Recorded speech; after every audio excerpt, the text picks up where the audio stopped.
Bonsoir frérot, bonsoir Serette, bienvenue à toi dans cette humble vidéo. Alors dis-moi avant tout, comment tu vas aujourd'hui? Écoute, pour ma part, ça va impeccablement bien. C'est le retour du beau temps et donc c'est le retour de l'inspiration. Ben oui, c'est le moment de sortir et de puiser toute l'inspiration que la nature peut t'offrir avant de le retaper sur une feuille quand tu rentres chez toi. Le mec il tape sa feuille quoi. Bon, tu t'en doutes, aujourd'hui je fais pas une vidéo pour qu'on puisse parler de météo, ça n'aurait aucun sens. Aujourd'hui, j'ai envie de répondre à quelques personnes qui m'envoient des messages en message privé. Tu vois, ça fait à peu près 2 mois que l'activité de la chaîne a repris. Ça fait donc quelques semaines qu'on fait des vidéos sur le dessin, des vidéos où je dessine et où je parle de vos dessins. Alors forcément, t'as des talents qui sont mis en avant. Il y a plein d'artistes que je présente en vidéo et qui ont des talents de fou. Des gens qui ont une certaine expérience dans le dessin, des gens qui ont une certaine technique et d'autres qui ont même des styles graphiques plutôt impressionnants. Alors évidemment, ça peut motiver des gens, ça peut leur donner envie de reprendre le crayon et de taffer pour avoir leur niveau, mais a contrariori, ça peut aussi décourager certaines personnes et c'est pour ces personnes-là que je fais cette vidéo. Alors en effet, je t'ai dit que cette vidéo était là pour répondre ou en tout cas pour réagir à certains messages qu'on m'envoie en message privé sur Instagram ou même en commentaire de certaines de mes vidéos. Des messages qui me disent « Julien, je suis nul en dessin,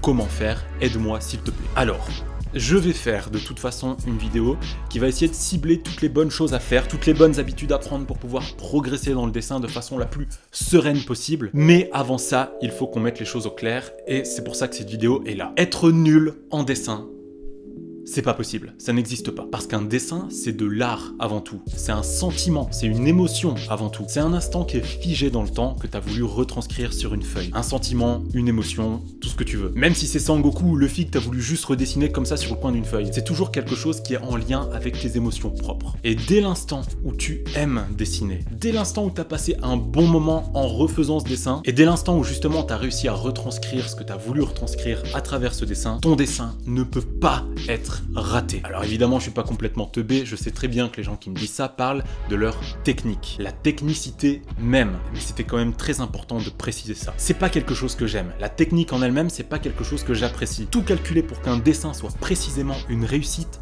je veux pas en entendre parler. Si tu veux redessiner un visage 100% pile poil comme il est en réalité, mec, prends un appareil photo, prends-le en photo et imprime-le.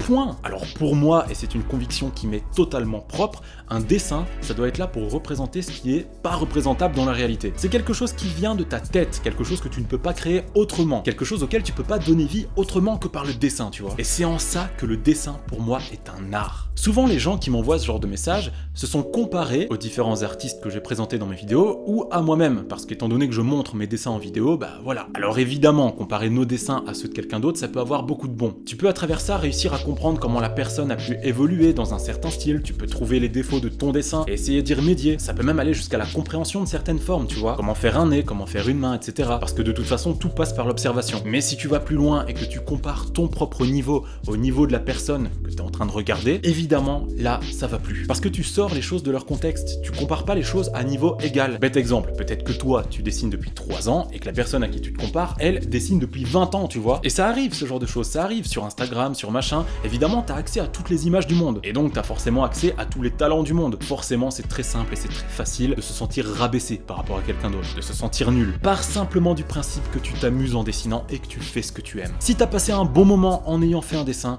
peu importe son niveau technique, c'est un dessin réussi. Et dès lors, tu es fort en dessin.